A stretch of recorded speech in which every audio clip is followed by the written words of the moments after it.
Hello and welcome to making a needle felted candle, and this is part of our Advent Calendar 2025, and it is a project on day 19, the project for day 19.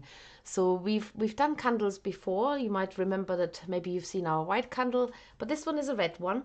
And of course, it is part of the 4 projects that you can make from the Advent calendar in 2025. However, it really does look quite nice on its own as well, and you might get the flame for making lots of candles. So basically, all you need is a little wire length like this, because that's going to be for the wick. Now, if you are following the Advent calendar, you should have a little wire length left over from project number 14, which is the Christmas tree.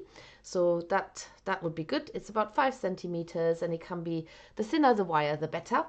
And then you also need some red wool, which obviously in the Advent project comes in the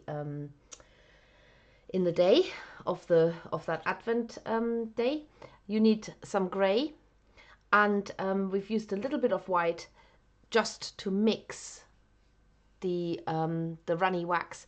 If you have a pure red candle, then you don't need to do that, but often candles have got sort of a little bit of a whiter inner, and it's just the outside that is actually dyed. So we'll do that in a minute.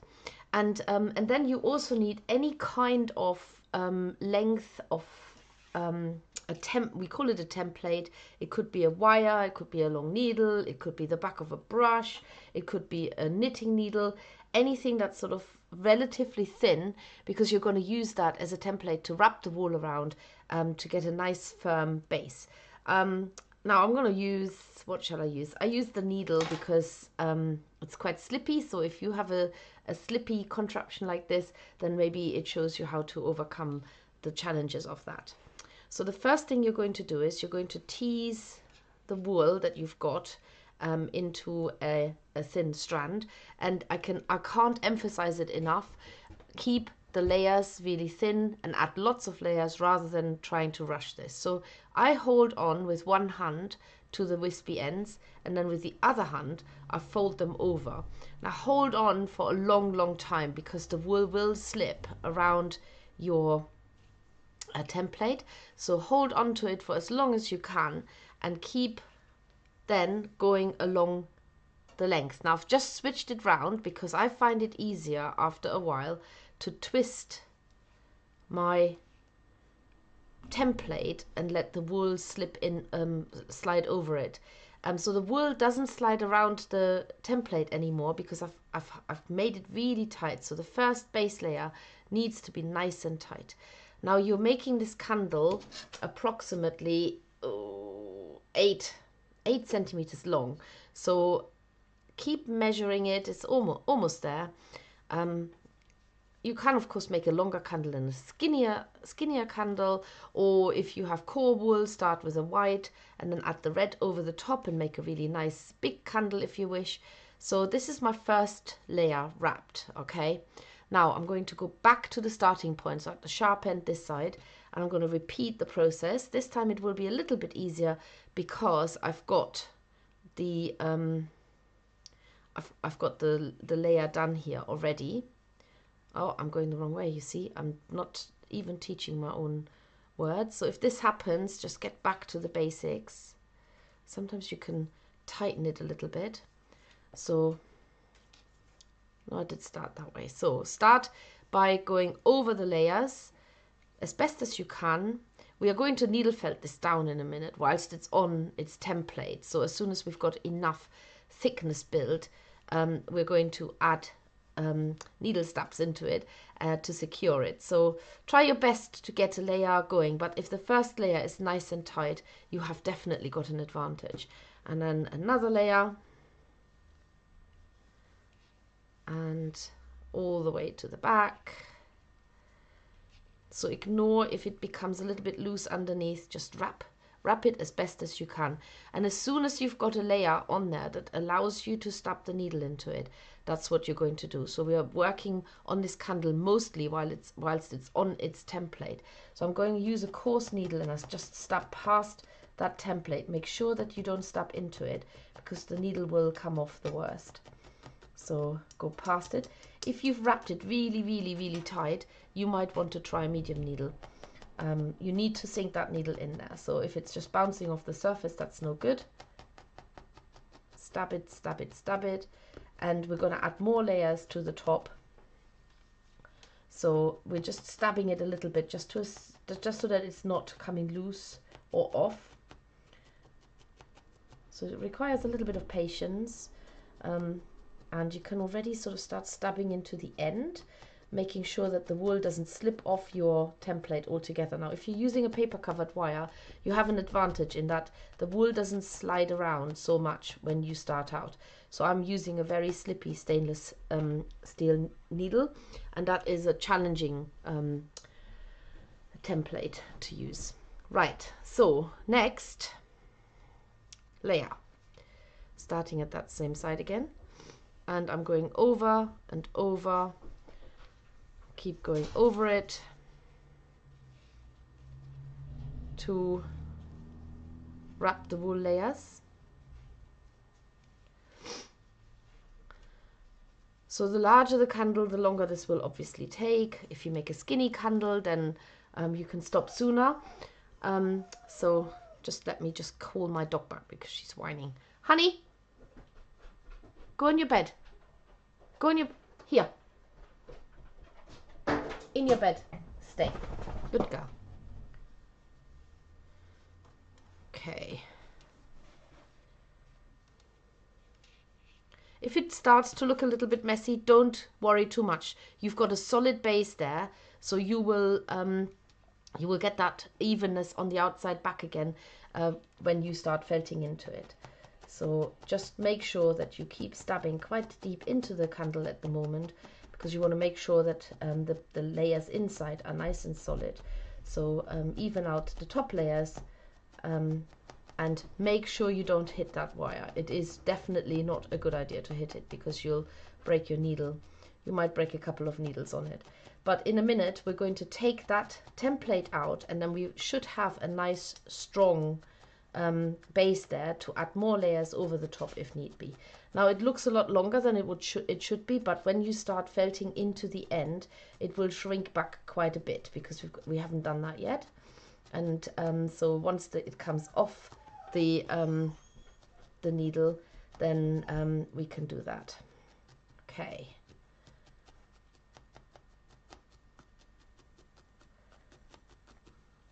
Stop, stop, stop. And I hope you have a nice time when you're doing it. Make sure you get your cup of tea ready. I've got mine sitting here. Enjoy it. Don't rush it. You know that I'm always really fast with these things. So just bear with me. I need to let the dog out.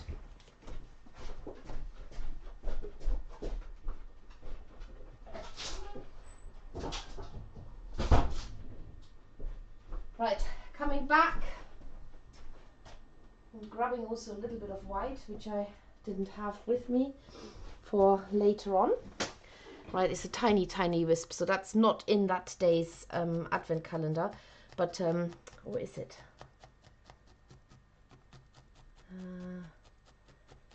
Don't think it is. Oh no, it is. There is a wisp of white in that day. So yeah, you don't need to use your own stash.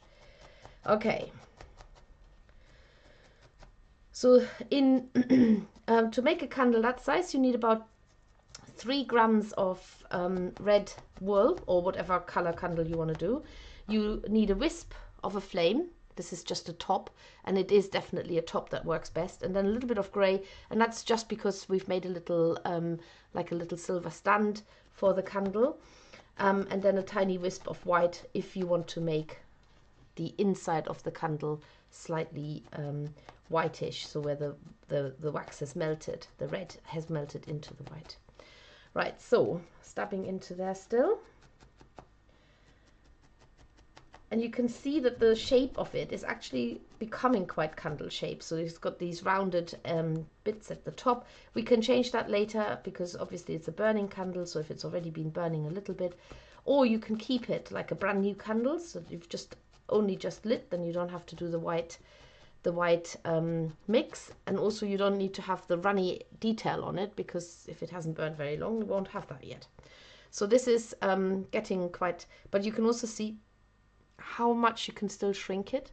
So there is a lot of shrinkage still in that candle. I'm going to add another wool layer on top, just to make sure that we get a nice fat candle here. So tease off some more wool. You can see which way the fibers run, because it's sort of quite elastic when you stretch it, and when you pull it that way it just comes apart. So if you have several strands, then just overlay them and then tease them apart so you get a more continuous strand, and then you can probably cover the whole candle from one end to the other. The main thing is that you try and put the layers that you build up on top of each other, always wrapping it in the same direction. I think that's going to be my last layer, and I'm going to take the candle off the template. So if you're doing this, you can use a felting needle. The only thing about that is it's a little bit short to make a longer candle. So the longer your template, the longer you are able to make the candle, obviously. But it will be an absolute solid candle, so you can make them quite long. They shouldn't sort of flop over, because you have built that really, really tight core by wrapping it around that template to start with. And obviously I have a little bit more space here now on the side to stab, so you can either stab straight into it and then down, or you can go at a shallow angle along the template inside. Right, I'm going to now take my needle off, my candle off this needle here, which is my template. So just slip it out, and it is quite solid. Obviously we do need to work a little bit more on it, so now you can stab all over,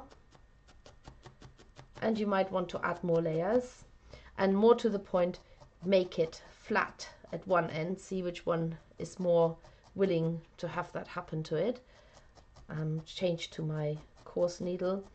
Make sure that you are stabbing towards the felting mat when you do this, not towards your fingers. Even though it looks I'm stabbing towards my fingers, I'm actually going, if I extend the needle, it goes into the mat, not into my fingers. So make sure you do that, and be careful when you are stabbing into the end, because that's where you potentially can nip your fingers. Right, that's getting nice and solid. And you will then also find where you can actually add a bit more wool, where it feels a bit thinner. So do gauge that by just pressing on the candle. You do want a nice solid shape here. So just another layer. I'm going to wrap it now around the middle. Here we go. And you can make tapered candles, you know, they're not always completely sort of squared off. They often have like a tapered point. That's entirely up to you how you want to design your candle shape. If you have a multi-tool like this one here, this is the non-branded version, exactly like the clover tool, works really well. 5 needles, I wouldn't go for the 7 needles, I think that it's too much. Then you can also use that to needle felt the wool down, especially if you have a strong core already, where you're not so much relying on the needle sinking all the way into the core and out the other side. So this is just to smooth the surface. Felt into this. And if you're interested, I am actually currently using here the Wick Planet Kind felting mats, and I've just covered it with a sheet of green felt, partially for you to see the contrast, but also it just makes a cleaner surface to work on. Here we go. The mat is made from 100% Wick sheep wool, and therefore is totally environmentally friendly and sustainable, and you can put it in your compost at the end of its life, or put it around your veg beds to stop the slugs from coming in, or your flower beds. Keep your plants warm in the winter. How about that? Right, so I'm quite happy with this shape now. It looks completely different to this one. It's actually a little bit longer, but what I need to do now is I want to make sure that I get maybe sort of the start of the candle melting. So I'm going to stab into the top here. It's not quite as melted as here, but I'm going to give it a little start, and then I'll show you how to make these little runny wax shapes to come by the side of the candle. So let's just felt this in a little bit so that it looks like it's been burning. And still go along the candle, still felt it down more if you need to. Now I'm going to mix a tiny amount of white wool with a bit of red, and I do this like that. So this is looking like the outer red wax has melted and mixed with the inner white. Sometimes candles, to save on the more expensive dye, I'm guessing, they are not solid one color. If yours is meant to be one solid color, then that's fine. But if not, you can actually make literally what the wax does naturally, mixes the white with the red. You can do that with wool too. And then I'm just going to put a little bit of that into the top here. So that's the end where the candle is melting, where the wick will go. Felt that down.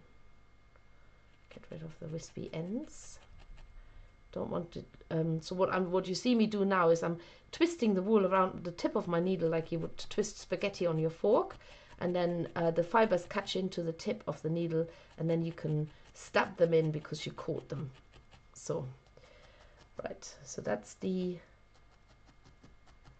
little white part where it started to burn, and to make these snotty runny things here, again, either in a solid color or use the mix that you have made, and I'm literally just rolling it up into a little sausage like this in my fingers. I'm going to start felting this down, and you want to keep that really 3D because they're quite a distinct shape, they start out as a liquid and then they solidify as they go along the candle, so you want it to be a nice solid shape.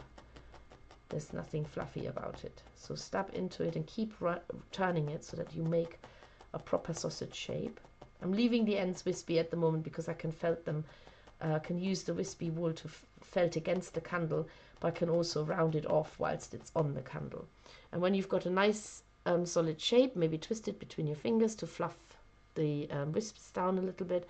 And I'm going to start by stabbing it into the side top of the candle. So it has to come from the top. Don't just attach it to the side because it's got to start somewhere.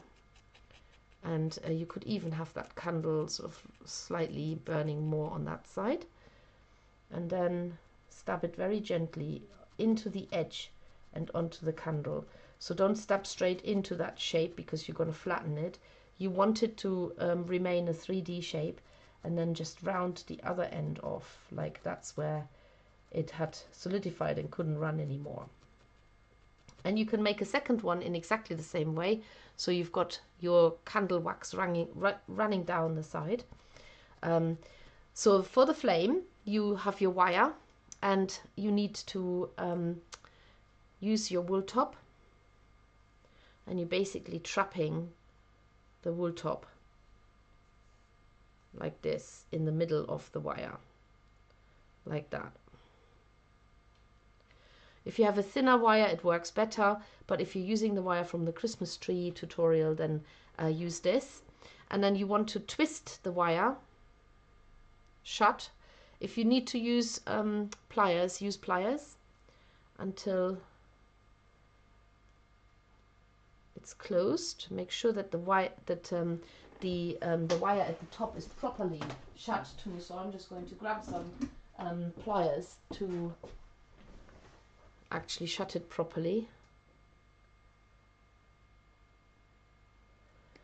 like that. And if you want to, you can just stab into it a little bit just at the base so that the two wool parts don't separate. There we go. It's quite a tall flame, but you can shorten it if you want to. Now, if you have an awl or use your felting needle, you need to make a hole in the top of the needle. So be careful that you don't suddenly leave the channel of the candle and poke it into your finger. And then when you pull it out, you should have a nice big hole for the wick to sink in. Now remember, it doesn't need to go in all the way because you need to see a little bit of it, and then a dab of glue will just ensure that it doesn't pop out. So just any kind of glue will do, any kind of clear drying glue. As you know, we are great fans of our glue sticks, our glue pens. Just trying to find one that is actually, here we go, ready to roll. So just add a dab of glue into the top, maybe wriggle it a little bit to distribute it, and leave it to dry. Now to make the base, it's super easy.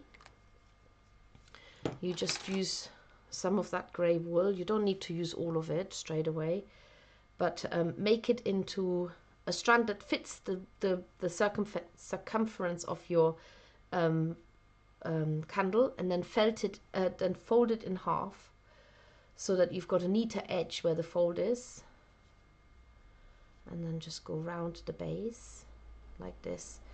Felt it on to get it, just to get it on, but don't go anywhere near that edge yet. And if you've got enough wool, you can felt it closed at the base as well. Don't go near the edge yet. So just felt it straight onto the candle, felt the base down, but keep it nice and square because the candle needs to be able to stand on its own. So don't round the edges off.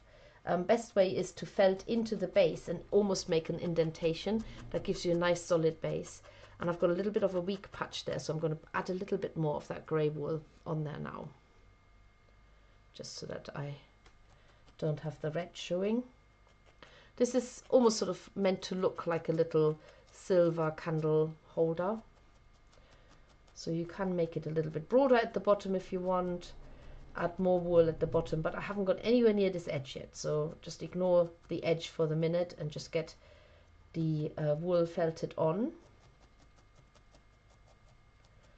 the base of the candle, and then make sure that when you are done with the base that the candle actually stands on its own, and make sure if you're holding your shape like this that you don't stub into your hand. It's easily done. Let's test this. Yeah, it's standing even on a wibbly wobbly felting mat, so that's a good test.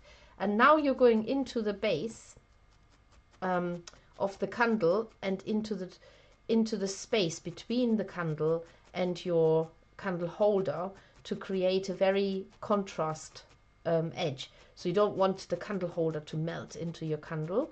You want it to be a separate shape. So you need to stab into the edge, into the space between the two wools, and it will create that neat edge. So continue doing that. It will also shrink the wool down a little bit, so to shorten that candle holder a little bit.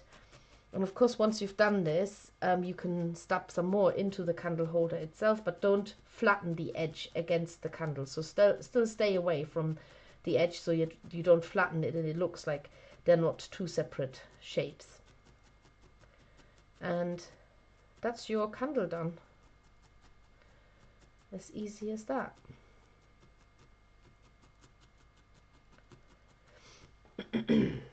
There we go. If you want to shorten the wick, just hold on really tight to the other end and then just take wisps of wool off.